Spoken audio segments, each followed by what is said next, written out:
Alors, cher public, nous apportons dans cette leçon des regards croisés sur la question de l'écologie. Et je donne d'abord la parole à Antoine. Merci. Je voudrais partir du fait qu'il y a une prise de conscience croissante, je pense, aujourd'hui, d'abord du fait que notre mode de développement est écocide, va contre le développement harmonieux de la nature, et que, et tous les rapports du GIEC le montrent, et que ce développement écocide est basé sur des faux postulats métaphysiques, notamment le rationalisme cartésien qui sépare l'âme et le corps, et donc le monde naturel du monde spirituel, mais aussi, d'une certaine façon, religieux. Il y a eu, y compris chez les religieux, quelles que soient leurs différentes appartenances, une tendance à interpréter les fameux récits de la Genèse où l'homme est appelé à dominer la nature plutôt qu'à participer à sa transfiguration. Donc il y a une prise de conscience aujourd'hui du fait que voilà, il faut changer de base métaphysique pour arriver à un mode de développement harmonieux. Et je dirais que c'est urgent. Je ne veux pas donner trop de chiffres, mais chaque seconde, 634 000 kilos de déchets sont déversés dans les océans. Ce qui aboutit à ce fameux 6e continent de plastique qui fait 110 fois la taille de la Belgique. Bon, voilà, c'est des réalités, il y en a bien d'autres qui sont absolument dramatiques et qui nous obligent à discuter ensemble, chrétiens,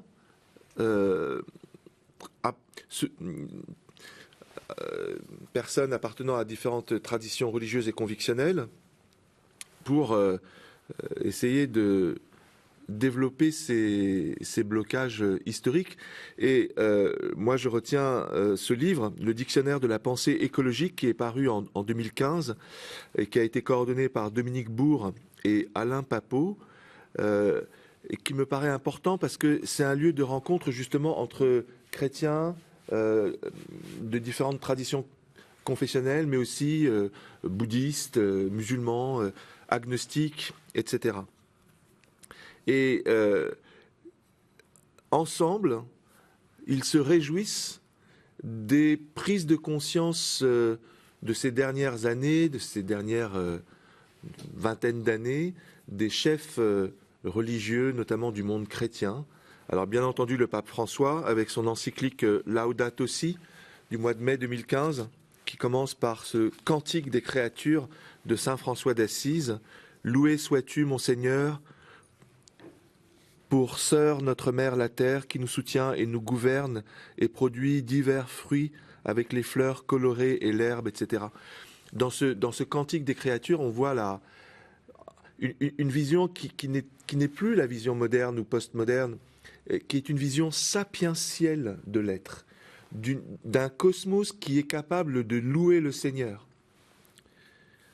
Et on trouve la même chose chez le patriarche Bartholomée, qui a fait du 1er septembre une fête de célébration de la création et de protection de l'environnement, et qui cite en particulier un texte des vêpres de l'Église orthodoxe, le 1er septembre donc, « Merveille étonnante que l'œuvre magnifique de la sagesse de Dieu, le monde sensible exposant la gloire du souverain créateur de la terre et du ciel, dont la parole maintient le visible et l'invisible univers. » C'est magnifique. On a là, justement, cette prise de conscience de l'importance d'une métaphysique œcuménique, puisque là, il y a un leader catholique, un leader orthodoxe, autour de cette figure de la sagesse de Dieu qui permet, comme le dit le pape François, de relier tout, de comprendre que tout est relié, comme il le dit. Mais je dirais que dans la tradition protestante, et notamment dans le cadre du Conseil œcuménique des Églises, il y a un travail important qui a été fait pour se rappeler des prescriptions écologiques et sociales qu'on trouve dans l'Ancien Testament.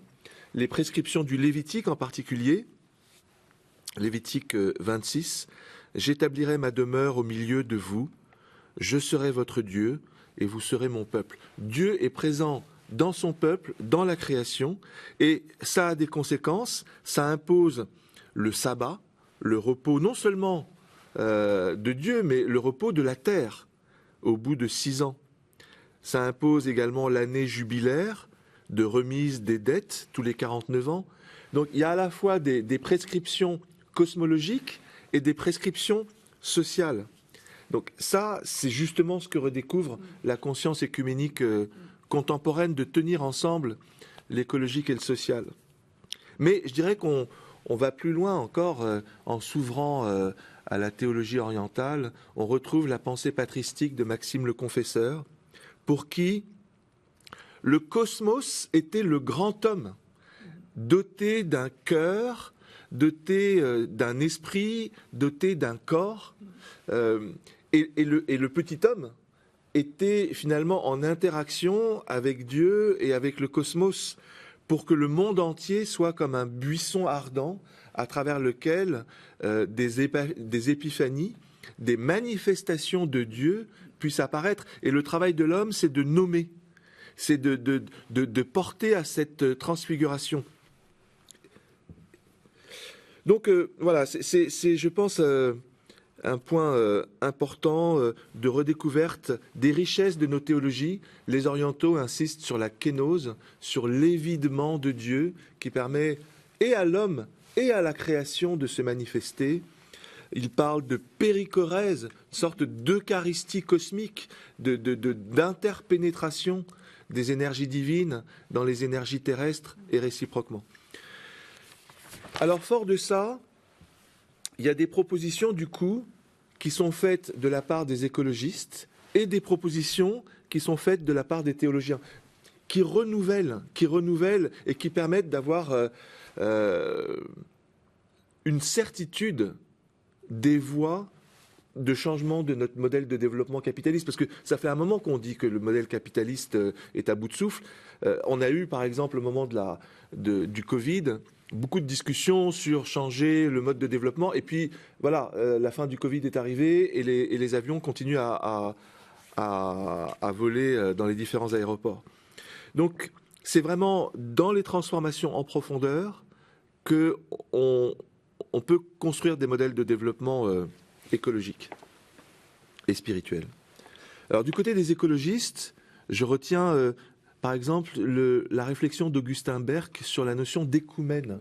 Ça nous parle à nous qui sommes écuménistes. Pour lui, l'écoumène, c'est la somme de tous les milieux humains comme étant le 3e étage d'un cosmos, après celui de la planète et celui de la biosphère.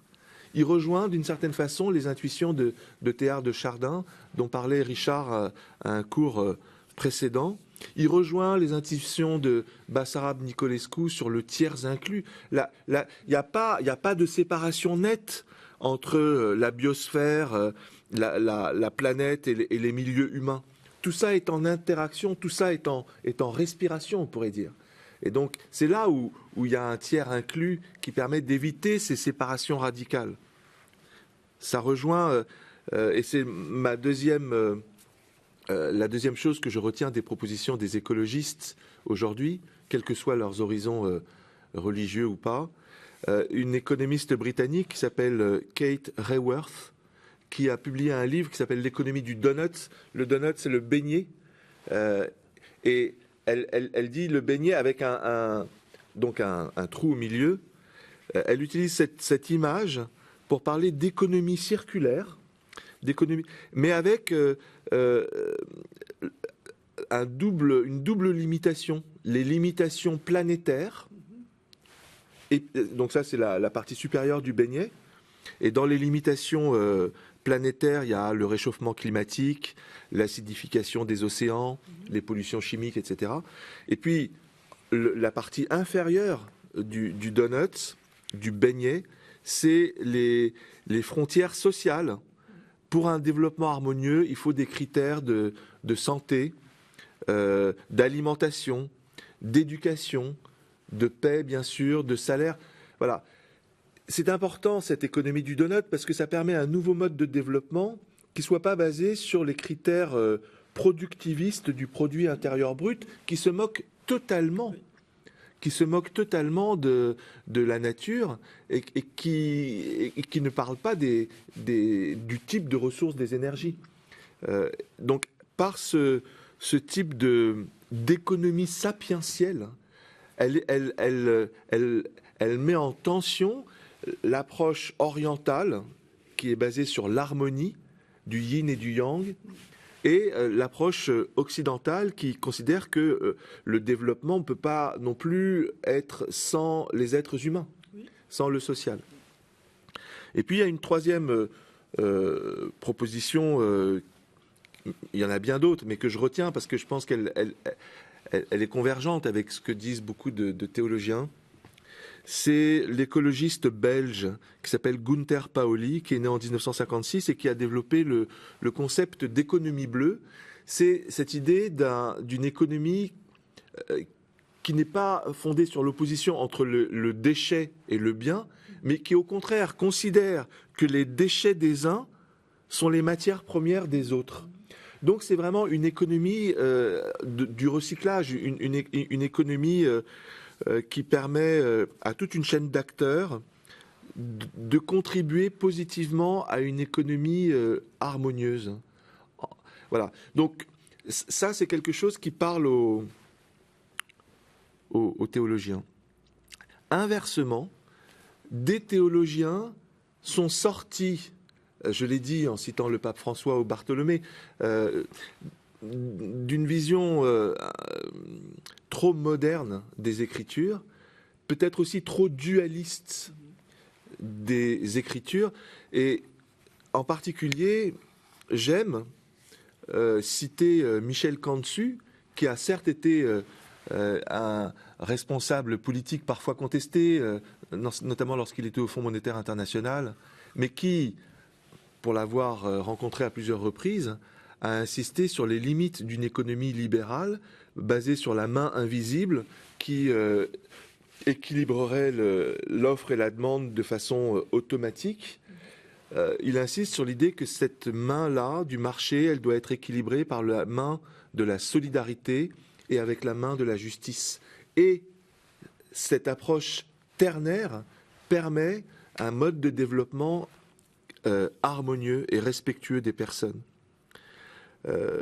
Il y a aussi des théologiens qui disent attention, dans la pensée écologique, il peut y avoir la tentation de mettre l'être humain de côté. L'être humain a été tellement écocide que finalement c'est un danger pour la nature, et on en vient à un certain relativisme et on en vient à mettre au même niveau les amibes qui se trouvent dans les océans, qui sont indispensables, bien entendu, à la production de l'oxygène, mais comme si elles étaient de la même importance que l'être humain, tout court. Donc, il y a un certain relativisme qui met au même niveau une construction comme le pont de Brooklyn et une autre construction comme une toile d'araignée. Non, on ne peut pas mettre ça au même niveau. Et il faut hiérarchiser. Et je pense que voilà, il peut y avoir un danger dans une certaine pensée écologique radicale de relativiser le rôle des personnes. Et pour une métaphysique œcuménique, la personne doit être centrale.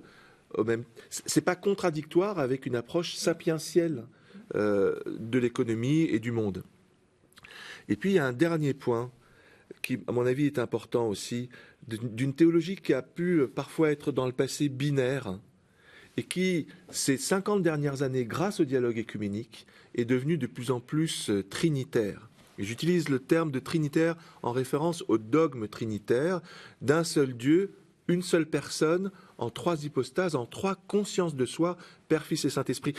Olivier Clément en particulier a dit que ça n'était que par cette conscience trinitaire qu'on pouvait équilibrer le sens oriental de la compassion à l'égard de tous les êtres naturels avec le sens occidental de la personne qui implique la rupture de la liberté. Voilà. C'est deux principes qui ont tendance à s'exclure, mais qui en réalité sont compatibles, complémentaires, si on a en vue la vie trinitaire. Et donc je voudrais terminer par une citation d'Olivier Clément qui permet de tenir ensemble ces deux pôles de l'harmonie et de la personne, dont on a bien vu qu'elles étaient essentielles pour une économie circulaire, une économie du donut chez Kate Raworth. Donc c'est une citation d'Olivier Clément. Surunité, triunité. Le Dieu vivant est l'abîme, mais il est aussi l'amour, unité absolue et source de toute unité, mais aussi différence absolue et source de cette différence qui rend possible la tension des singularités, leur rencontre, leur communion. Merci beaucoup, Antoine. Merci. Eh bien, ce thème écologique ne doit pas nous déranger, doit au contraire nous enthousiasmer. Il ne fait pas irruption dans notre progression écuménique, dans notre conscience religieuse, bien au contraire, ça doit en faire partie profondément. Et je commencerai cet entretien en disant que, de toute manière, l'homme cherche de fait un ordre, il cherche une cohérence dans le chaos du monde, et probablement la nature est une manière de se rappeler cette fonction unifiante, harmonisante, si l'on peut dire, même si le mot nature est un peu piégé parce qu'on l'oppose à culture, et ça fait partie des remises en cause actuelles que de montrer que culture ne s'oppose pas à nature. L'homme se donne un cadre de vie qui lui permet de se retrouver, et on peut dire de se retrouver symboliquement. On retrouve là une autre exigence de notre dialogue, notre trilogue, devrais-je dire, c'est retrouver une notion plus symbolique dans le fond de l'homme, quelque chose qui conjoint plutôt que de disjoindre. Retrouver un ordre, un sens, peut-être une transcendance aussi, où l'homme se sait récepteur d'une réalité qui le dépasse en l'humanisant, en l'harmonisant, et à partir d'en haut. Tout à l'heure, on parlait de participation à l'existence de Dieu, mais cette existence de Dieu qui est dans les choses, qui se vérifie, qui s'expérimente dans les choses, cette immensité de la présence de Dieu, eh bien, nous pouvons en effet y communier à travers cette réalité dont nous faisons partie, dont nous sommes partie prenante et qui nous dépasse, qui nous englobe, dont nous sommes un élément, même s'il faut, comme le disait Antoine, relativiser, hiérarchiser en quelque sorte. Une réalité qui est symbolique, qui diffracte, tel un focal, l'être à travers le réel organisé par l'homme. Et lorsque le réel ne diffracte rien d'autre que les désirs humains, purement matériels, purement immanents, voire économiques, consuméristes, alors là, oui, on peut dire l'homme est réduit, il est mutilé. Il casse précisément ce cadre harmonieux dans lequel il voudrait vivre, mais dans lequel il ne parvient plus à vivre. Si l'homme n'est qu'émetteur, le désir, les passions, la consommation, il se détruit. Mais il doit se découvrir récepteur, quand quelque chose d'impalpable, quelque chose qui le dépasse, qui l'humanise, qui l'agrandit en quelque sorte, lui confère du sens, de l'unité, en l'achevant. Je prendrais bien chez Gilbert Durand, dans son livre « L'imaginaire, essai sur les sciences et la philosophie de l'image », en 1994, je prendrais bien une citation qui m'a parlé. L'on pourrait dire, en employant la terminologie de Stéphane Lupasco, l'épistémologue que nous avons eu l'occasion de citer, qu'à tout moment d'une culture se superposent plusieurs mythes, dont les uns sont actualisés, c'est-à-dire s'expriment au grand jour. Par exemple, les mythes rationalisés de Prométhée, qui veut dérober le feu du ciel, mais c'est aussi le mythe du progrès, qui a été le grand mythe du 19e et du 20e siècle. le mythe de l'homo economicus, que dénonce le philosophe Walter Benjamin, l'homo economicus, dans le fond, qui n'existe pas. Cet homo economicus rationnel, il n'est qu'un mythe, comme l'est le mythe du progrès indéfini au plan de la consommation économique. Donc, voilà des mythes qui s'expriment au grand jour, tandis que d'autres sont potentialisés, obligés de rester dans l'ombre, mais d'autant plus chargés des possibilités très riches. Et ces autres mythes, eh bien, ce serait, par exemple, ceux qui continuent à habiter notre imaginaire collectif, le mythe d'Adam et Ève, de la création, de la chute, de la rédemption.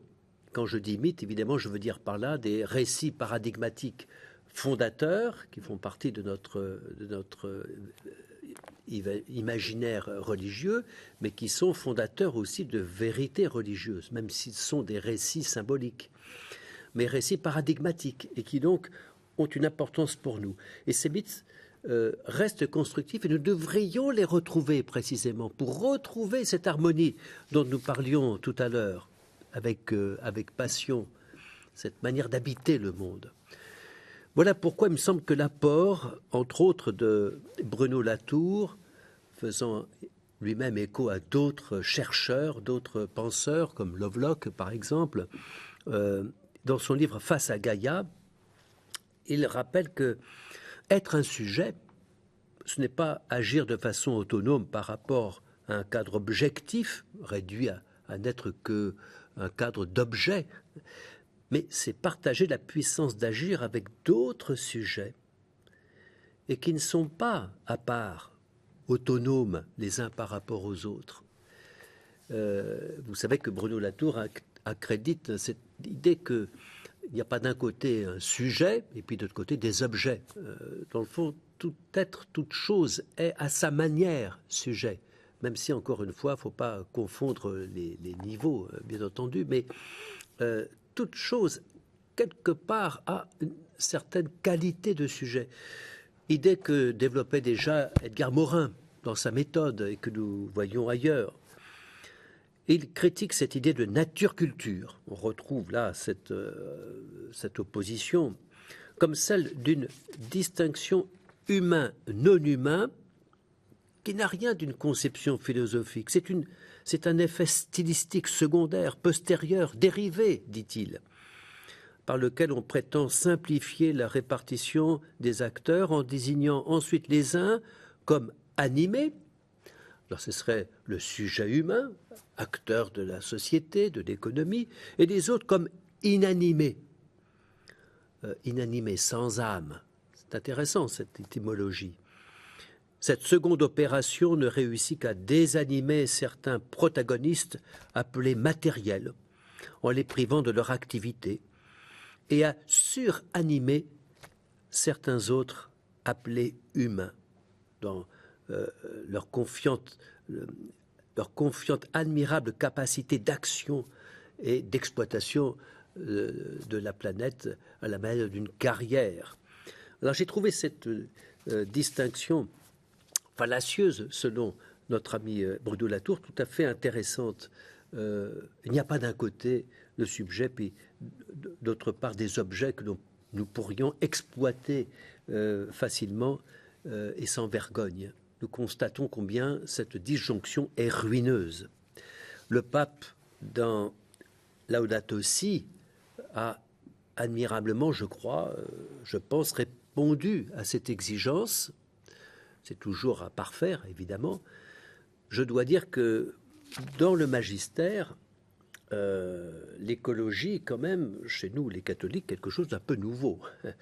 Et le pape François est le premier à le mettre profondément en avant à travers cette encyclique qui a beaucoup marqué, je crois, et qui est en syntonie avec ce que le monde orthodoxe, que rappelait tout à l'heure Antoine, a déjà mis en valeur.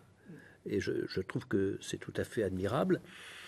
Et le pape cite son saint patron par excellence, qui est saint François d'Assise, dont il disait que ce saint a manifesté une attention particulière envers la création de Dieu, ainsi qu'envers les pauvres et les abandonnés.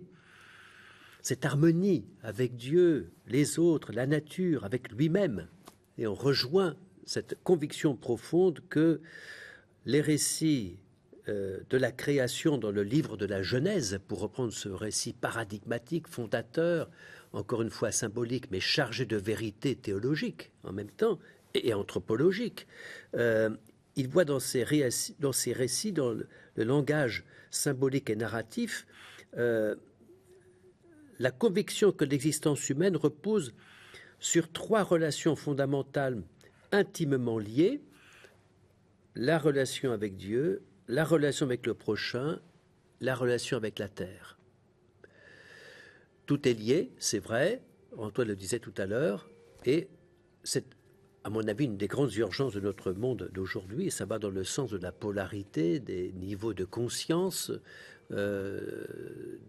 des niveaux de réalité tels que les scientifiques les découvrent et tâchent de promouvoir en termes de transdisciplinarité, c'est de découvrir ces relations fondamentales. Tout est lié parce que les niveaux de réalité sont interdépendants. Et tout notre problème, c'est précisément de redécouvrir la dimension spirituelle, métaphysique, voire religieuse, sans laquelle une clé nous est retirée. La clé surnaturelle, nous dirions nous chrétiens, je pense que nous avons raison, et qui permet de tenir les autres réalités. Selon la Bible, les 3 relations vitales ont été rompues, non seulement à l'extérieur, dans notre contexte de vie, et notamment planétaire, mais aussi à l'intérieur, sur le plan spirituel, ce qu'on appelle le péché. Parce qu'il faut en venir là, finalement, ce péché de convoitise par lequel l'homme agresse la création. Nous ne sommes pas Dieu, écrit le pape François. La terre nous précède et nous a été donnée. Cela permet de répondre à une accusation lancée contre la pensée judéo-chrétienne, selon laquelle, en voulant dominer la terre, nous l'aurions arraisonnée, nous l'aurions réduite, nous l'aurions exploitée. Et cette interprétation de la Bible ne serait évidemment pas correcte. S'il est vrai que parfois, nous les chrétiens, nous avons mal interprété les Écritures, nous devons, écrit le pape François, rejeter aujourd'hui avec force que du fait d'avoir été créé à l'image de Dieu et de la mission de dominer la terre, découlerait pour nous une domination absolue sur les autres créatures. Non, il est important de lire les textes bibliques dans leur contexte avec une herméneutique adéquate et de se souvenir qu'ils nous invitent à cultiver, à garder le jardin du monde, ce que signifie dans le fond cultiver, qui est labourer, défricher, travailler, garder, protéger, sauvegarder, préserver, soigner, surveiller.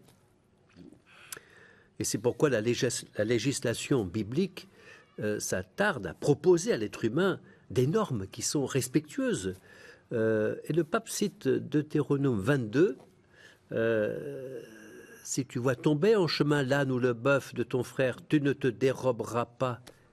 Si tu rencontres en chemin un nid avec des oisillons ou des œufs sur un arbre ou par terre, et que la mère soit posée sur les oisillons ou les œufs, tu ne prendras pas la mère sur les petits. Voilà, comme un exemple de cette communion, d'une certaine manière, avec le créé. Moi, je me plais à dire que tout sera transfiguré, et pas simplement l'être humain, mais tout son cosmos avec lui. Création, ça signifie plus que simplement nature. Parce qu'il y a un rapport avec un projet de l'amour de Dieu dans lequel chaque créature a une valeur et une signification. Et Dieu est présent au plus intime de toute chose.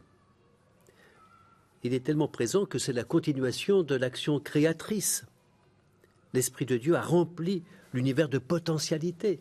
On aura peut-être l'occasion de revenir sur ce point, mais qui me paraît très intéressant, c'est avec Serge Bulgakov, cité abondamment, retrouver quelque chose de la sophianité, c'est-à-dire la présence de la sagesse dans les choses, cette irradiation de la sagesse qui est le Christ, bien entendu pour nous chrétiens, mais qui est aussi comme une énergie présente dans les choses. Et j'aurais aimé que nous développassions, en quelque sorte, ce sujet qui me paraît passionnant.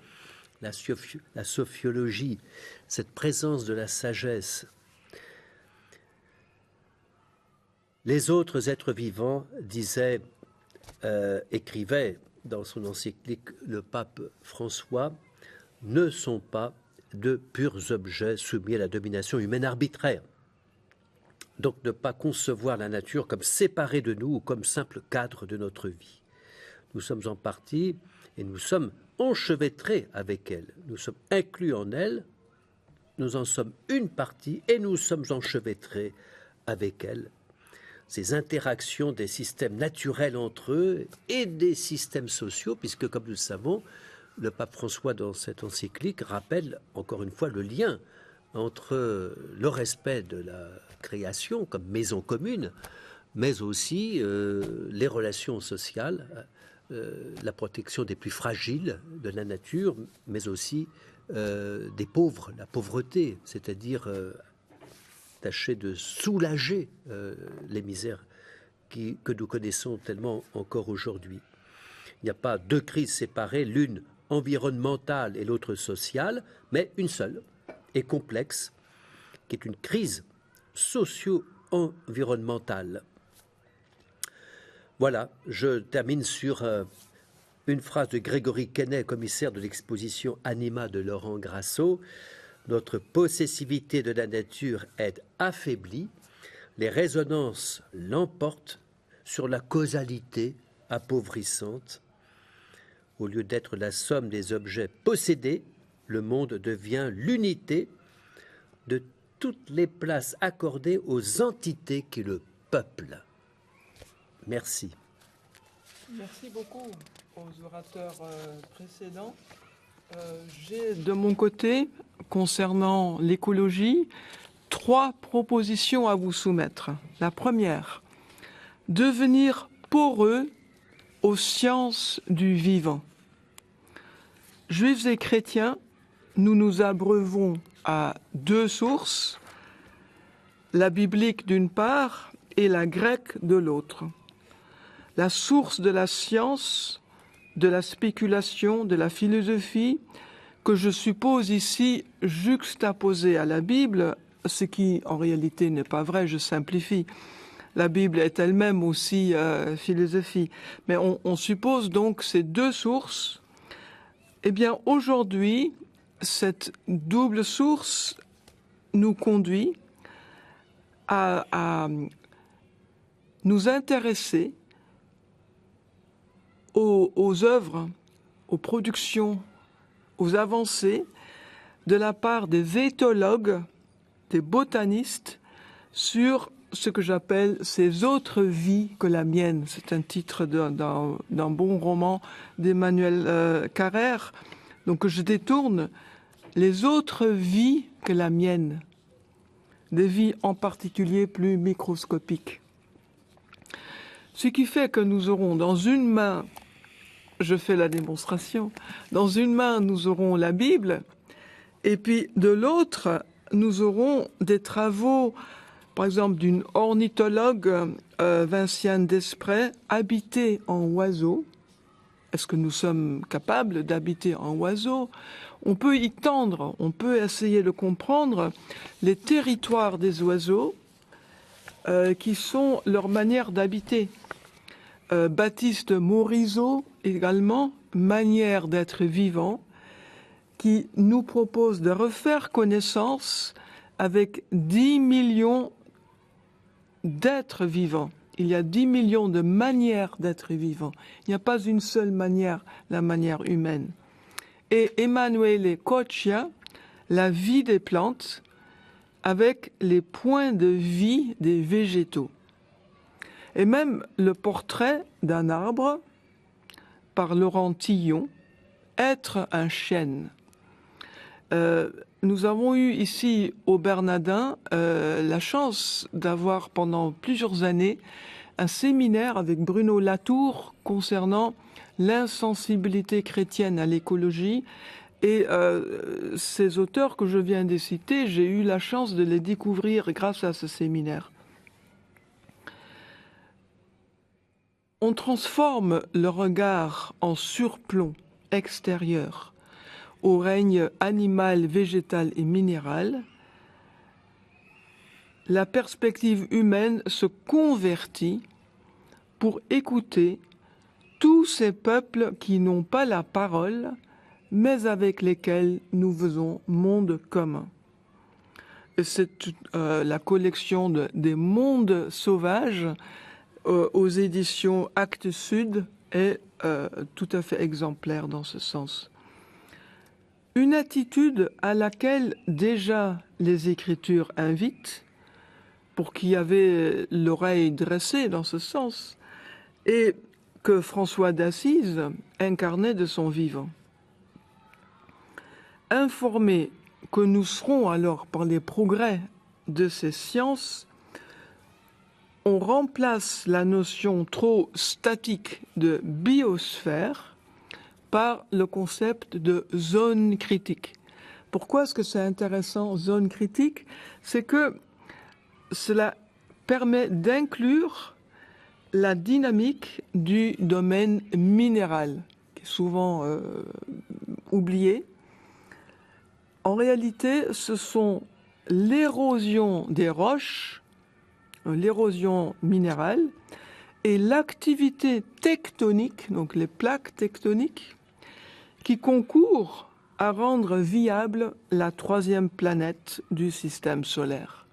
C'est fondamental dans la viabilité planétaire, l'habitabilité planétaire.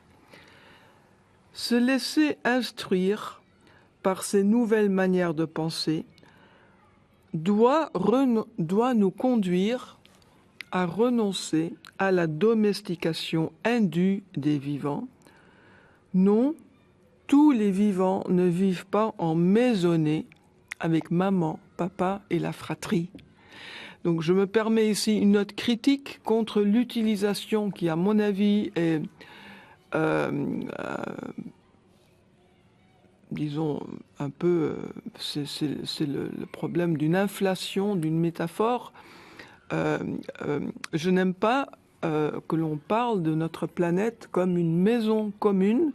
Il me semble que maison commune, c'est indûment anthropocentrique. Dire maison commune ne permet pas de comprendre l'altérité radicale. Par exemple, les océans, les géants qui habitent les océans, mais aussi le plancton.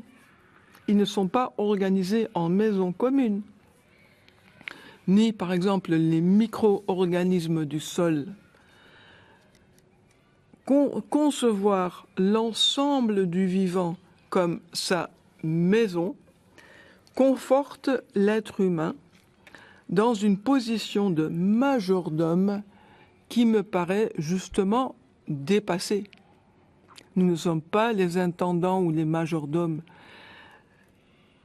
En plus, une maison, elle est construite par des mains humaines. Or, la planète, qui est le milieu qui permet la vie, n'est pas construite de nos mains, elle n'est pas manufacturée. J'ai une contre-proposition, je l'emprunte au grand penseur multifacette, grand organiste, grand spécialiste du Nouveau Testament et du Jésus de l'histoire, grand missionnaire, grand médecin. Vous avez reconnu Albert Schweitzer. Il avait, lui, le principe de la révérence pour toute vie. Ehrfurcht vor dem Leben. Donc le respect quasiment lumineux. C'est plus que respect, c'est vraiment aussi une notion de crainte révérentielle. Il disait « Je suis un vivant qui désire la vie au milieu de vivants qui désirent la vie. Ich bin Leben, das Leben will, inmitten von Leben, das Leben will. » En allemand, ça sonne quand même mieux. Un principe ce principe de révérence pour toute vie qui est à la fois suffisant et qui est exigeant, ça demeure exigeant. Deuxième point, comprendre le bien fondé relatif de ce qui est en passe de devenir indéfendable.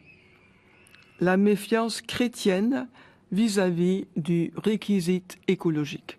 Là, je me fais ce qu'on appelle l'avocate du diable. Je défends une position qui semble maintenant indéfendable. C'est devenu presque un tabou. On n'a plus le droit de critiquer l'écologie. D'ailleurs, nos enfants sont soumis à un lavage du cerveau dès leur plus tendre âge et ils deviennent les tyrans du tri à la maison. On a tous connu ça. Je rappelle le soupçon formulé par Karl Braten, luthérien américain, et qui exprime une préoccupation typiquement protestante quand il dit « Au lieu d'aboutir à une foi chrétienne sans religion, nous en arrivons à la renaissance de la religion sans le christianisme. » Fin de la citation. Le mot valise éco-théologie n'est pas heureux. Karl Barth dénonçait en son temps la tentation des chrétiens à trait d'union, Bindestrich Christen, par exemple chrétien-allemand. Des voix se lèvent pour protester que l'on se convertit au Christ, pas à l'écologie. Ma proposition, c'est donc de refuser de parler d'éco-théologie, non pas parce que c'est faux, au contraire, parce que c'est un pléonasme. La théologie est toujours déjà écologique, comme elle est aussi toujours déjà pneumatologique, inspirée par le Saint-Esprit et forcément christologique. La tradition juive et chrétienne est bel et bien écologique depuis les commencements. Comme le disent le patriarche vert, c'est le surnom que l'on donne maintenant au patriarche œcuménique de Constantinople, Bartholomée Ier, et comme le disent aussi avec force le pape François. Notre responsabilité, c'est de connaître nos propres ressources. Pensons à la patristique, pensons à des penseurs médiévaux comme Bonaventure et la grande Hildegarde de Bingen. Pensons plus près de nous à Théodore Monod, ce grand scientifique et spirituel à la fois, et pensons à Jürgen Moltmann. Troisième proposition, pour un anthropocentrisme modeste. On cite souvent un article qui a vraiment fait l'effet d'une bombe, The Historical Roots of Our Ecological Crisis, les racines historiques de notre crise écologique, un article par Lynn White, paru dans la revue Science en 1967. Et White revient sur cet article et sur la réception vraiment faramineuse. Et il dit son étonnement et puis il reste en dialogue avec ceux qui ont reçu cet article. L'article dit que le christianisme contient le remède à son propre mal. En effet, White, qui est un scientifique chrétien, un scientifique et un chrétien, ce n'est donc pas une mise en cause par un historien extérieur au christianisme. Dans son article, mais on ne le remarque pas beaucoup, lui, Lynn White, s'oppose à un co-religionnaire chrétien qui lui avait dit « Quand on a vu un séquoia séculaire, donc un séquoia c'est un immense arbre, on les a tous vus, Or, les traités récents nous instruisent, l'arbre est ce qui rend notre planète respirable. Les plantes sont nos principaux climatiseurs. Elles ont d'ailleurs aussi leur beauté et leur prix intrinsèque. Pas seulement utilitaires pour nous, elles ont leur beauté et leur prix intrinsèque aux yeux du Créateur. L'anthropocentrisme, on en a parlé tout à l'heure, je dirais que d'une part, effectivement, on ne peut pas y renoncer, mais on peut très bien voir dans l'araignée une architecte plus douée que nous. On peut voir dans les animaux non humains des êtres complètement altruistes. Si on a la chance d'avoir un chien ou un chat, surtout un chien, je dirais, on voit cet amour inconditionnel. Et donc, en quelque sorte, ils ont des compétences qui sont supérieures aux nôtres. Nous, on n'est pas les climatiseurs de la planète. Mais par contre, il y a des choses pour lesquelles l'être humain reste distinct des autres créatures. On ne le placera plus, je pense, au sommet d'une pyramide, mais on dira sa place singulière, qui est d'être une créature capable de répondre. Paul Ricoeur a beaucoup développé cette notion-là. Nous entendons la bénédiction et nous y répondons en disant oui ou non. L'être humain est responsable, nous pouvons choisir. Et je pense que c'est ça notre spécificité, c'est en quoi on ne peut abandonner la position anthropocentrique modérée. Et pour conclure, parce que par convergence, c'est amusant de voir, nous finissons tous par citer le Deutéronome. C'est la vie et la mort que j'ai mises devant toi, c'est la bénédiction et la malédiction. Tu choisiras la vie. Fin de la citation de Deutéronome 30. Merci. Merci Anne-Marie. Je pense que c'est important là encore, nous soyons convergents sur ces questions d'écologie, d'apport des différentes traditions spirituelles, d'apport aussi de la réflexion écologique. Mais moi, je voudrais quand même revenir sur des nuances qui sont des nuances importantes. J'apprécie l'apport des postmodernes. On a cité Bruno Latour, on a cité Laurent Grasso qui expose aussi au Bernardin, et c'est intéressant de parler de résonance. Ça résonne justement avec la sophiologie, bien plus que la logique causale et mécanique de la période moderne. Voilà. Maintenant, il faut faire attention parce que dans la pensée postmoderne, c'est vrai qu'il y a une critique par rapport à l'égocentrisme, à l'anthropocentrisme, au paradigme de la domination sur la nature. Mais il peut y avoir aussi dans la postmodernité de la déconstruction qui a abouti à un relativisme.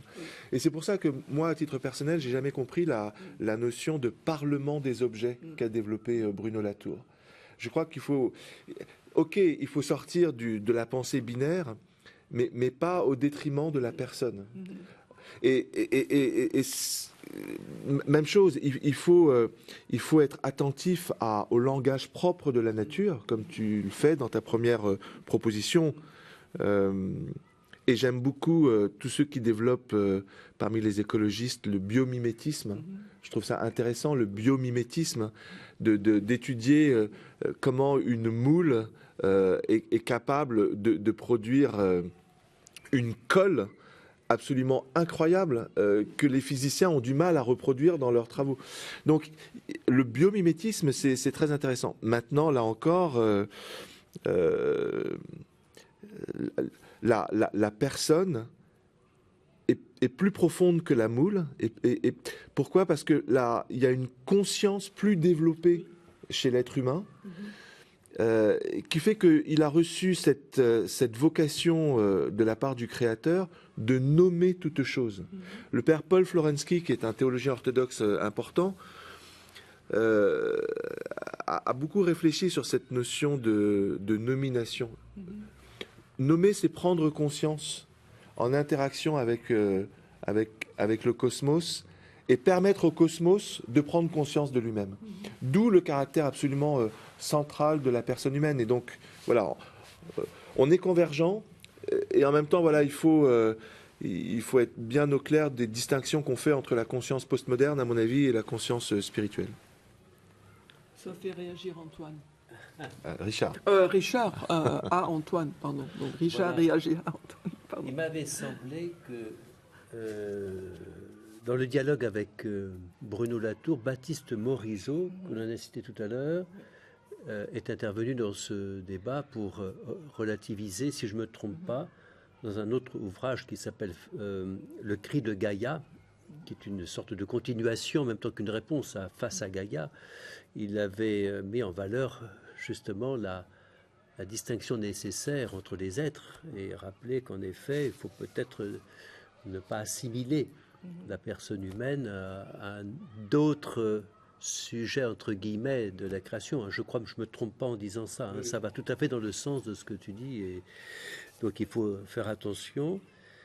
Notre propos commun me fait penser aussi à une urgence que rappelait Romano Guardini, je crois que c'est de la fin des temps modernes, où il prend conscience que le christianisme vit quand même la transition d'un monde où l'on voit un certain nombre de sécurités s'effondrer ou se relativiser en tout cas, d'un monde tel que nous le concevions jusque-là, et qui dit que nous sommes un peu au seuil, en effet, d'un choix. Ce choix entre la vie et la mort, c'est l'urgence de la responsabilité. Et ce que dit Romano Guardini me paraît tout à fait évident dans le travail que nous, les chrétiens, nous avons à faire dans le domaine, globalement, écologique, c'est-à-dire faire face dans l'urgence précisément d'une solution à apporter avec notre spécificité, l'urgence de répondre, pour reprendre le mot qu'évoquait tout à l'heure Anne-Marie. Si vous permettez, pour réagir à ces deux critiques, j'aimerais rappeler ou instruire concernant l'origine de l'utilisation contemporaine du mot Gaïa. Parce que ce n'est pas ce qu'on pense être. Ce n'est pas du tout un retour néopaganisant de type Nouvel Âge, donc syncrétisme Nouvel Âge. Et James Lovelock n'est pas un doux barbu californien avec des sandales ou des chaussettes en laine de chèvre faite maison. C'est pas du tout ça. James Lovelock était un scientifique avec Lynn Margulis, biologiste, très compétent, qui avait pour voisin un romancier célèbre, c'est William Golding, l'auteur du Seigneur des Mouches. Et un jour, il se promène dans la campagne anglaise, parce que c'est là qu'ils habitent, et Lovelock parle à son voisin romancier de son projet qui est de faire une science du vivant. Et Golding, le romancier, lui dit « Oui, mais il te faut quelque chose qui parle, il te faut une image. » Et il lui propose Gaïa pour parler des sciences du vivant. Et Gaïa, alors, est devenue comme une bannière. Et bon, Bruno Latour, dans son livre Face à Gaïa, défend l'approche holistique de Lovelock, mais ne nous méprenons pas, ce n'est pas un défi ni à la tradition judéo-chrétienne qui est, je vous rappelle, anti-idolâtrie et qui ne paganise pas la création.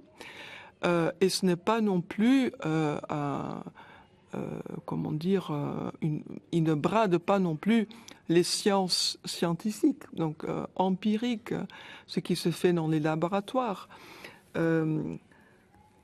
Et je pense que nous avons besoin de ces regards, de cette multitude de regards, y compris celui d'un grand théologien, Olivier Clément, dans son petit ouvrage « Le Christ, terre des vivants ». Très très bel essai d'écologie finalement, mais anthropocentrique, mais néanmoins avec une profondeur montrant l'aspect liturgique, eucharistique qui est demandé aux chrétiens et qui complète cette notion des sciences du vivant qu'on a nommé Gaïa, simplement pour avoir un concept qui fédère et qui mobilise. Donc ça, c'était Ça rejoint un peu le symbole dont nous avons besoin pour parler de cette configuration dans laquelle nous-mêmes nous habitons. La cohérence au-delà du chaos du monde, quoi. Je crois que c'est ça que, dans le fond, veut dire. Et puis les interactions entre les choses, entre les êtres, les différents acteurs, entre guillemets, dont parle Bruno Latour, mais il n'est pas le seul à le faire, évidemment. Oui, merci pour ces précisions. Pour moi, effectivement, c'est important. C'est important de parler du cosmos comme un être vivant avec des interactions qui ont été millimétrées. Oui. C'est aussi quelque chose qu'on redécouvre, y compris dans le bouddhisme. Trinh Xin Thuan, qui est un astrophysicien bouddhiste, vietnamien, enfin franco-vietnamien, il parle de ce millimétrage de la création du cosmos qui permet de tenir la résistance forte avec la résistance faible, qui permet de penser, et c'est un autre physicien, je pense à Georges Dubourdieu, qui travaillait au Collège de France, et qui a réussi à montrer l'interaction entre la pulsation des étoiles et le cœur géothermique de la Terre, et qui se mesure notamment dans l'activité des points chauds. Par exemple, dans le Cantal, on a un point chaud, et qui permet aussi d'anticiper les éruptions volcaniques, les séismes, etc. Donc, il y a quelque chose d'extraordinaire. Il y a quelque chose de très beau aussi, dont il faut parler. Et donc, tout ça, on le trouve justement dans cette sagesse biblique. La sagesse biblique, elle est ce principe d'une pureté totale, d'une intégrité totale, d'une beauté absolue qui est là et qui, parce qu'elle est créée, respecte la liberté, et parce qu'elle est divine, conduit le monde vers ce buisson ardent dont je parlais, et dont l'Apocalypse nous dit qu'elle est la rencontre entre la Jérusalem terrestre et la Jérusalem céleste. Donc ça veut dire, le monde qui n'est pas forcément chrétien, croyant, il a intérêt à se mettre à l'écoute de ce que les différentes traditions, qu'elles soient bouddhistes ou chrétiennes ou judéo-chrétiennes, apportent pour la connaissance de l'environnement. Je pense que c'est ça qui est important. Dans les 3 minutes qui nous restent, je voudrais juste approuver et te remercier pour ce que tu dis, en disant qu'il ne faut pas que nous retombions dans cette ornière du concordisme, mais que malgré tout, donc sans vouloir le concordisme entre science et foi, nous pouvons néanmoins accepter ce que des astrophysiciens croyants, ou astrophysiciens et croyants, nous disent sur la consonance. Finalement, ce que tu viens de développer, c'est la consonance, et quand, en termes d'astrobiologie, on parle de planètes habitables, on souligne que la nôtre, donc la troisième, elle l'est, par exemple, parce que nous avons une lune proche et d'une masse assez importante par rapport au volume de la Terre, ce qui va provoquer le phénomène de marée, ce qui va donner naissance à l'émergence de la vie sur cette terre, pour laquelle nous remercions, j'espère, tous les matins. Alors peut-être le dernier mot pour Richard. Dans des propos recueillis ce 11 novembre, Jean Stone a évoqué le principe hologrammatique, l'hologramme, en disant si vous prenez une photo avec un système holographique, vous aurez une image gravée sur une plaque.